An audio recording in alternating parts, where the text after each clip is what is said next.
Renanzão, ontem, no debate do Kim Lindbergh, o Kim falou uma proposta muito interessante, acho que você gostaria de dar uma olhada.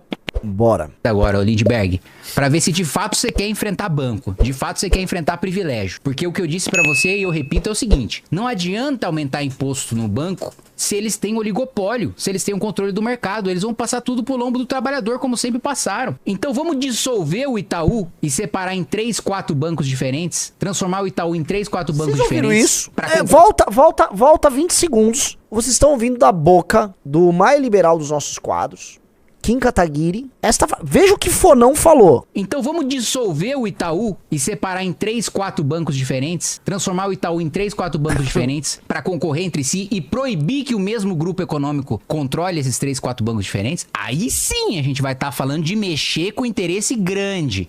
Aí sim a gente vai estar falando em mexer com o lucro de banco de verdade. Porque se for manter a regulamentação do Banco Central como sempre se manteve em todos os governos, inclusive nos governos petistas, vai repassar esse custo pro lombo do trabalhador. A mesma coisa em IOF. Gente, isso aqui é um momento canônico. Outro momento canônico que tem essa live. Kim Kataguiri, em termos econômicos, concordando comigo, hein, Riso? Uhum. Porque eu e o Kim, eu tenho uma linha um pouco diferente do que sempre tive. Mas a gente era mais liberal no começo e tal. O Kim acho que não se alterou muito. Mas eu, fui botando minhas asinhas de fora. O que eu vinha falando?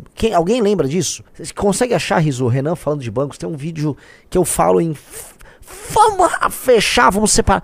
Eu já falava, o Itaú, o Bradesco, talvez o Santander, eles têm que ser dissolvidos e separados em alguns bancos, os ativos, os clientes separados ali, e a gente instituir um novo marco regulatório nessa parte para gerar concorrência bancária.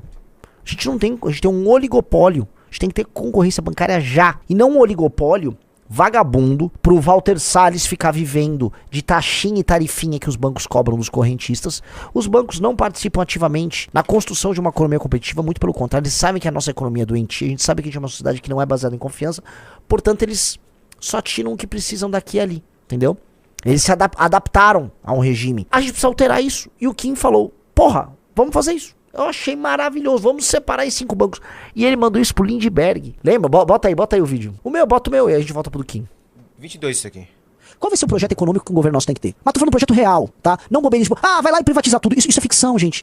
O que as nações desenvolvidas, o que a Coreia do Sul fez? O que o Vietnã, que é um país eco, que tá ultrapassando o PIB do Brasil, o que o Vietnã fez? O que a Índia tá fazendo? O que os países africanos estão crescendo, estão fazendo? Parem de se comprar, a Estônia, não sei o quê. Foda-se a Estônia. A Estônia é um bairro de São Paulo em termos de população. O que uma nação grande, o que a Indonésia tá fazendo? O que nações de terceiro mundo grandes estão fazendo? Ora, temos que olhar pra elas. O que a China tá fazendo? Vamos abrir a cabeça e sair daquele discursinho ortodoxo de livrinhos e manuaizinhos. O que a gente precisa fazer pra crescer? O que a gente precisa fazer pra destruir as oligarquias políticas do Brasil? Qual é o plano? E o plano que pare dessa pataquada liberal boboca que a gente defendeu por séculos. O MBL defendeu tanto.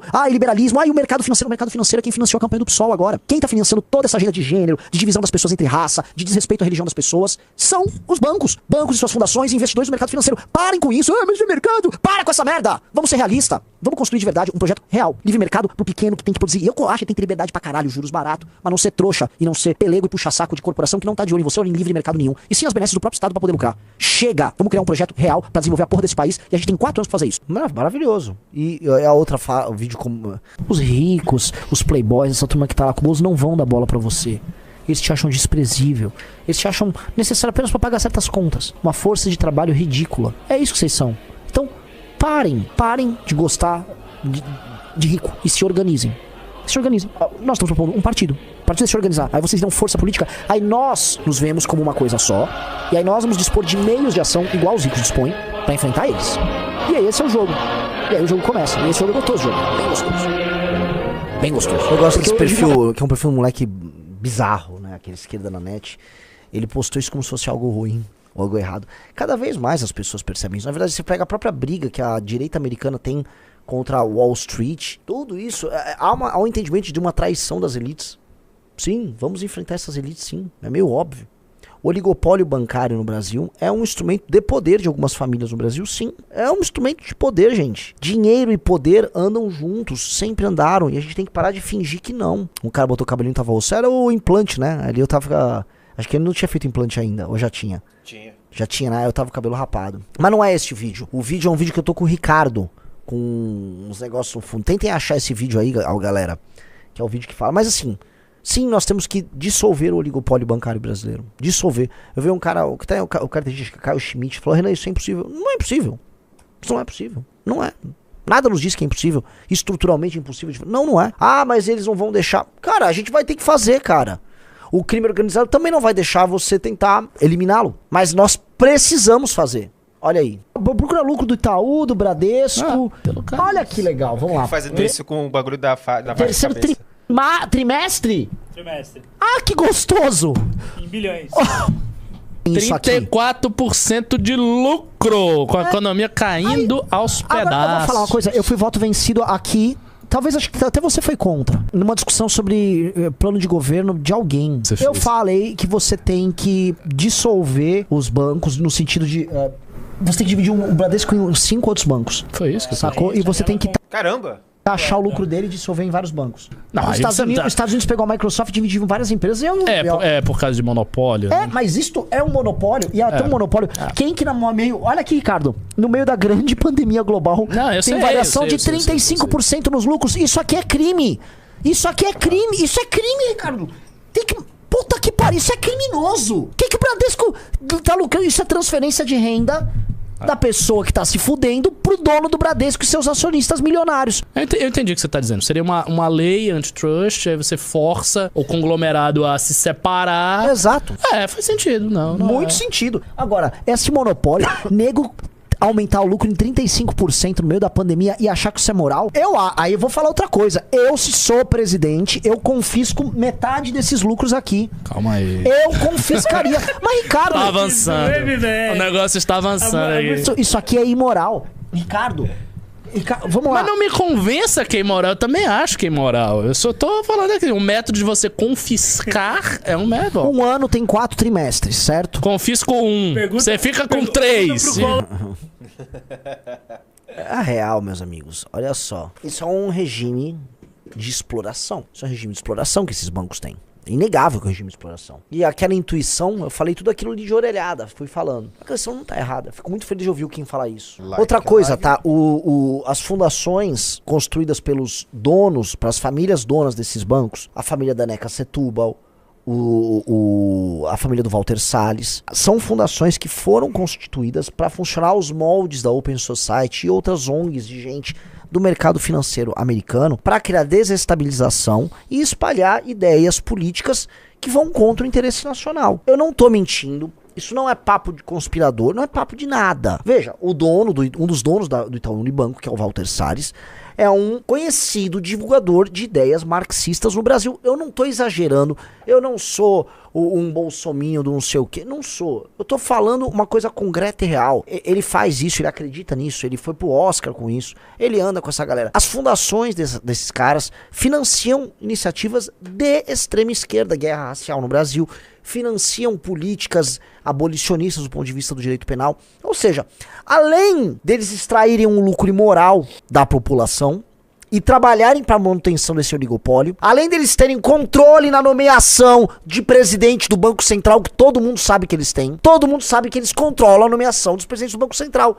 E todo mundo sabe que se discute economia no Brasil dentro de um prisma, que é o prisma do interesse desses bancões. A gente só fala em taxa de juros, não que não tenha que falar, mas acho que a nossa imaginação sobre economia no Brasil, ela tá super limitada. Além de fazer tudo isso, esses caras atuam na política do dia a dia, formando base política pro maior lixo que existe e mantendo a gente nessa merda. Então, como eu enxergo eles não como agentes meramente econômicos, porque eles não são agentes meramente econômicos, eles são agentes políticos. Então, se você é um estudante de economia que tá aqui, não, mas veja só, porque o papel... Cala a boca! Eles são agentes políticos, caralho! Eles são agentes políticos! E eles atuam politicamente, tendo como base uma estrutura econômica. Logo, você combate eles politicamente também, caralho. Essa separação que o direitista bobo, porque o direitista é um grande... Falou em homem com dinheiro no bolso, o direitista baixa a calcinha. O direitista fica louco. Ai, olha só. Né? O direitista é um tolo. Né? Você tem que combater esse cara politicamente, sim. Você tem que fazer o que é necessário ser feito para implementar, aí sim, uma agenda econômica nossa, como vocês vão ver no 5º fascículo do livro amarelo, é muito liberal, em muitos termos. Tem uma visão estruturante, eixos estruturantes econômicos no Brasil, sim, e precisa ter, porque onde teve bem feito funcionou. em Embrapa, Porto Digital lá em Recife, a parte de aviões, da Embraer, ITA, etc. Onde teve funcionou, dá para ter mais alguns eixos, mais uma agenda, né? Corte de gastos, reforma do Estado brasileiro, agenda de competitividade, atração de investimento, tudo isso tem que ter. Marcos regulatórios eficientes e tal. Só que não pense que esses bancões não são inimigos disso. E não pense que todo o resto da influência deles não tá viva. Volto a colocar a agenda, essa agenda pró-crime organizado. Você vai olhar, vai ter dinheiro que veio de uma dessas fundações também. Veja isso aqui, um dos maiores defensores desse discurso político suicida do Brasil é o PSOL, o Guilherme Boulos. Vamos lá, Boulos recebe 600 mil em doações de banqueiras, prática proibida pelo Estatuto do PSOL. Montante veio de 3 mulheres da família Moro, responsável pelo extinto Banco da Bahia, hoje parte do banco Bocom BBM e de herdeira do Itaú. O Robson mandou um pimba interessante disso, desculpa furar a fila dos pimbas, ele falou: Renan, na prática, como o povão vai se beneficiar se dissolver os grandes bancos? E você acha que eles geram riqueza de forma indireta ou nenhuma riqueza? Eu acho que eles são um entrave à riqueza. O oligopólio bancário brasileiro, ele é um oligopólio que se adaptou depois de uma legislação que o Fernando Henrique fez para evitar aquela época de quebradeira que tinha de banco no Brasil. O Brasil tinha um lance de quebradeira generalizada, gente que perdia o dinheiro, a gente tava com o dinheiro na poupança, você tinha que modernizar. E o Brasil criou uma lei que regulamenta essa questão dos bancos no Brasil, uma lei protetiva, considerada moderna, muita gente fala muito bem dessa legislação. O que houve nesse processo foi que os maiores bancos foram adquirindo os menores e sobrou poucos bancos privados grandes no Brasil, bancos de varejão. Existem alguns poucos bancos de negócio, alguns bancões de investimento, mas para um pequeno empresário, você tem pouquíssimas opções de crédito. A concorrência entre bancos comerciais para financiar, para fomentar o trabalho da empresa, do empresário pequeno e médio, grande também, especialmente primeiro que médio, é muito restrita. A oferta de crédito também para o cidadão é muito restrita. São poucos bancos, os mesmos bancões. Todos eles se amarraram no Estado. Há uma legislação muito proibitiva a chegada de bancos de outros países. Isso é um ponto que conta. Todos eles se adaptaram, então eles entenderam a lógica da sociedade baseada a sociedade pouco confiável do brasileiro. Então a lógica do calote, que é recorrente no Brasil, eles entenderam que, olha, se o brasileiro vai me dar calote, eu já me preparo pra tomar o calote, mas eu boto esse cara já antes no pau, e esse cara vai estar tão endividado que eu já recebi o dinheiro do calote 2 vezes enquanto tá sendo cobrado. Que é a lógica, está todo mundo no Serasa e o banco não quebra, né? O Brasil tem uma coisa muito paradoxal, Riso, que a maior parte vejam só, a maior parte da população está endividada e está devendo na praça. Tem esses dados todos, né? O brasileiro está todo mundo cerrado. Mas e os bancos? Também. Nunca. Ué, então tem algo muito estranho quando a população está endividada porque deu um calote em alguém, mas o suposto credor está muito bem, obrigado. Eles se adaptaram a esse contexto. Há uma adaptação a esse contexto. Quando vieram as fintechs, vocês vão se lembrar, as fintechs elas surgiram, tipo Nubank, todas essas coisas, os bancos ficaram putaços, correram pra proibir. Houve lobby deles. E graças a Deus, à época, o Congresso foi e segurou a onda e permitiu o surgimento das fintechs. As fintechs estão gerando aquela bancarização em massa de uma parte da população que não tinha conta, não era correntista e nada. E as fintechs começaram a pegar, né, essas pessoas. Todo mundo tem um cartãozinho aí do Nubank, um cartãozinho roxo, essas coisas, sabe? Já viram, né? E aí, supriu. Só que os bancos comerciais, as empresas que precisam de... Isso tá super restrito até hoje. Até hoje. Precisa de concorrência nisso. Precisa de muita concorrência nisso. Precisa de uma liberalização nisso. Talvez o que a gente vai precisar no Brasil, uma coisa que vai ser impopular em certos termos, mas as leis brasileiras ligadas à cobrança de dívidas e execução, as leis de execução no Brasil são lentas e ineficientes. Portanto, o ato de emprestar dinheiro no Brasil é um ato atrapalhado. Eu conheço bem disso. Estudei direito, tive uma vida prática nisso. As leis de execuções, né, são facilmente burláveis. Não é assim nos Estados Unidos, não é assim em nações envolvidas. Portanto, o mercado de crédito, ele é mais veloz. E aí os juros vai ser menor. Os juros nosso também é impactado pelo fato das nossa legislação de execuções, ela ser complicada. Então você vai executar uma dívida. Então, beleza. Quebra o oligopólio bancário? Vamos quebrar. Quebramos. Agora, vamos ter uma legislação para que a execução das dívidas seja mais eficiente. Beleza? Bora.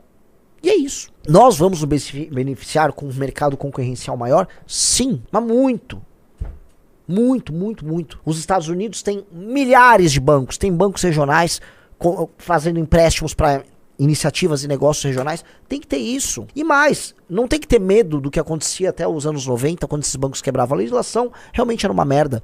E veio uma legislação, não é um marco regulatório sobre bancos, que evitou esse quebra-quebra geral, tá? Então, acho que sim. precisamos tratar disso e acho que sim precisamos falar desse tema. E outra coisa que eu vou colocar aqui, tá? Pessoas do mercado financeiro, maiormente banqueiros, famílias bilionárias, não podem sair investindo como investem em iniciativas políticas particulares, como eles fazem aqui. E a gente vai ter que ver um jeito de limitar isso, porque há uma concentração nesses caras, e no mundo inteiro, essa concentração gera uma disparidade de poder. O que eu quero dizer é, há muito dinheiro oriundo de financistas, de gente ligada ao mercado financeiro, sendo utilizado em atividades políticas de sabotagem da própria cultura daquele país. Isso é um fato. Eu estou descrevendo um fato. Ai, Renan, mas é errado mexer nisso? Como vai mexer? Não sei. Aí cabe ao legislador, né, imaginar uma maneira de coibir isso, mas nós precisamos resolver esse desbalanço de poder. Há um desbalanço de poder nesse investimento. Ah, então forme banqueiros assim, eu não sei. E se a gente não estiver formando? Como é que eu resolvo o desbalanço de poder? Eu tô falando de poder aqui, galera. Poder puro e simples. Agora eu saí, tirei o chapeuzinho economia, tô indo pro chapeuzinho poder. Como é que resolve? Jogo pra vocês que estão aí no chat, por favor.